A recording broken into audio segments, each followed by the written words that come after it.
ओम नमो भगवते वासुदेवाय। तो 26 नवंबर दिन मंगलवार को है एकादशी व्रत, उत्पन्ना एकादशी व्रत। तो इस प्रकार एकादशी व्रत के दिन कुछ नियम को करना जरूरी होता है। तो ब्रह्म मुहूर्त में जगें और हरि विष्णु और लक्ष्मी जी का गुणगान करें। राधे राधे सभी को, हरे कृष्णा। उत्पन्ना एकादशी की ढेर सारी शुभकामनाएं। माँ लक्ष्मी और श्री हरि विष्णु का सानिध्य सबके ऊपर बना रहे। और उत्पन्ना एकादशी माघ शीश या अघन माह के कृष्ण पक्ष को किया जाता है, जो इस पर 26 नवंबर दिन मंगलवार को पड़ रहा है।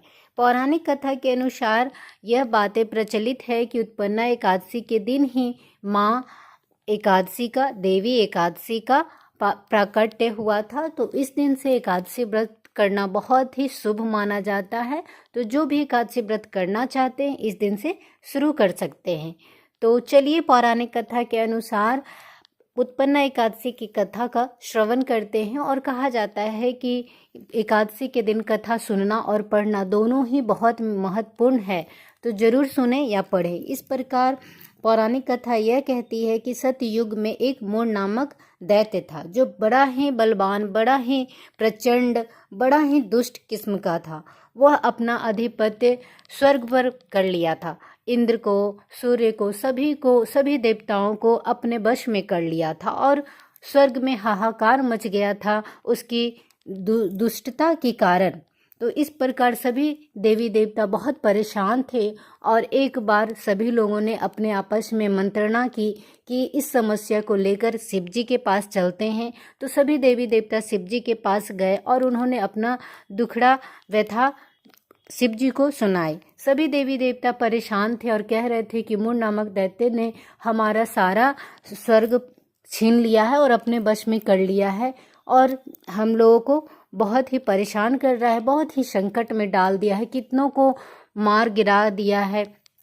इस प्रकार शिव जी ने उनकी व्यथा और कथा सुनी।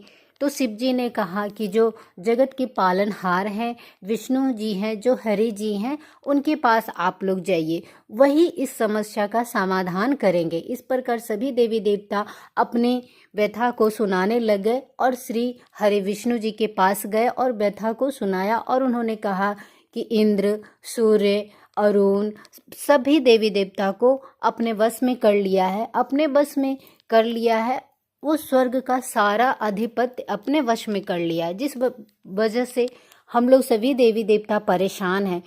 तो श्री हरि विष्णु आप कुछ कृपा कर कर वो समाधान निकालिए। मूढ़ दैत्य नामक का कुछ उसका उपाय ऐसा करिए कि हम लोग को अपना साम्राज्य स्वर्ग मिल जाए और उसको वहाँ से भागना पड़े। इस प्रकार श्री हरि विष्णु जी ने कहा कि वह कहाँ रहता है, इस प्रकार दैत्य का क्या नाम है, कहाँ रहता है, और उसके बारे में पूछे विष्णु जी। तो उन्होंने सभी देवी देवताओं ने कहा कि वह नाड़ी जंग नामक राक्षस का पुत्र है। वो मूढ़ नामक राक्षस चंद्रावती नगरी में रहता है। इस प्रकार श्री हरि जी ने कहा कि आप लोग चलिए चंद्रावती नगरी में, मैं आ रहा हूँ। इस प्रकार सभी देवी देवता चंद्रावती नगरी को गए और पीछे से मूढ़ जो दैत्य है, राक्षस है, जो बड़ा ही पराक्रमी बलवान है, वो भी अपनी सेना के साथ वहाँ पे आ गया और सभी को अपने बलवान अपने बल से सबको मार कर गिरा रहा था। इस प्रकार विष्णु जी ने 10,000 वर्ष तक उससे युद्ध किया।